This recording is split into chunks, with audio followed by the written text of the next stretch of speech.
Assalomu alaykum va rahmatulloh. Kechki soatlarda aylangani chiqib yaqinlar bilan bir mahalda kirdikda 11 bo'lib ketdi. Shunaqa kech kirib yotib kechasi tush ko'rinman. Shunda o'sha derazadan birov mo'ralarmishdi. Ha, deb mo'ralab men unga deraza pardasidan qarab bu nima hadim mo'ralayapti, hozir mazasini qochiraman deb ko'chaga chiqmoqchi bo'lib, shunda darvozani qulfini olib, shunda eshikni ochsam, eshikning oldida ham bittasi turibdi. Keyin o'sha ko'rib turib, biroz o'sha uyqumda ham cho'chib ketdim. Shar darvozani yopib, yana ilmog'ini ilib qo'ydim. Keyin uyg'onib ketdim.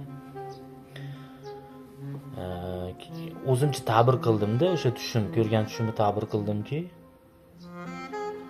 o'sha payt, ya'ni kechqurun kirganimda darvozada ochib kiryatib bismillah deb assalomu alaykum deb kiraman. Doim ko'chadan kirsam. Iloji bo'lsa va rahmatullohi va barakatuhni qo'shib qo'yaman. Demak, kechasi bilan o'sha sang'ib yurib uyga kirgan, ya'ni o'sha shariat manbalarida shunaqa gap bor.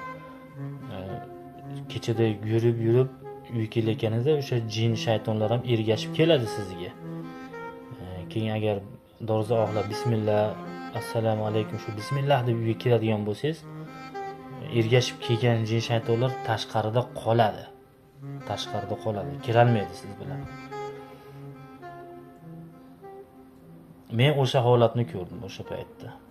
O'sha, ya'ni ergashib kelgan o'shanaqalar bismillah bilan men bilan ergashib uyimgacha kira olmadi.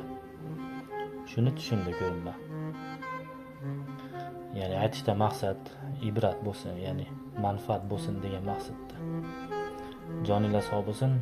Assalomu alaykum va rahmatullohi va barakatuh.